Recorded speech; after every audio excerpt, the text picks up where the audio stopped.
السلام علیکم ورحمۃ اللہ وبرکاتہ۔ امید ہے کہ آپ حضرات خیریت سے ہوں گے۔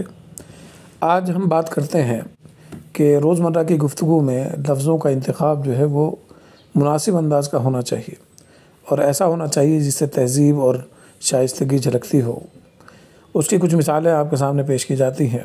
مثال کے طور پر آپ کو کسی کو کھانے کے لیے کہنا ہے تو کھا لو یہ مت کہیے، پانی پی لو یہ مت کہیے کھا لیجئے، پی لیجئے، لے آئیے، دے دیجئے، یہ انداز۔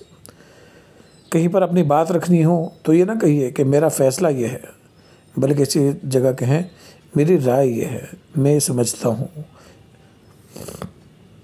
میں یہ کہہ رہا تھا۔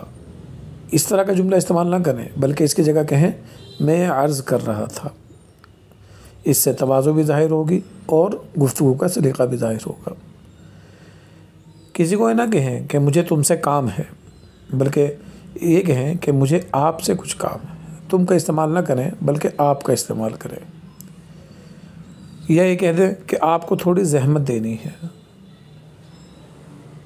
اسی طرح اندھے کی جگہ لفظ استعمال کریں نابینا، بوڑھے کی جگہ استعمال کریں بزرگ۔ فلاں مر گیا، اس کی جگہ استعمال کریں فلاں کا انتقال ہو گیا۔ کیوں آئے ہو، اس کی جگہ استعمال کریں کیسے تشریف لائے۔ مصیبت میں پڑ گیا، میں مصیبت میں پڑ گیا، اس کی جگہ پر استعمال کریں میں آزمائش میں آ گیا ہوں۔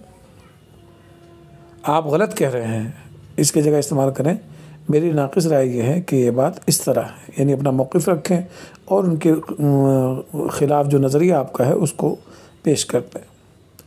آپ میری بات نہیں سمجھے، یہ استعمال نہ کریں، بلکہ اس کے بدلے آپ کہیں شاید میں اپنی بات سمجھا نہیں پایا۔ چند وہ الفاظ اور وہ جملے ہیں کہ جس کی وجہ سے ہم اپنی گفتگو کو بہتر اور مزید بہتر بنا سکتے ہیں۔ والسلام علیکم ورحمۃ اللہ وبرکاتہ۔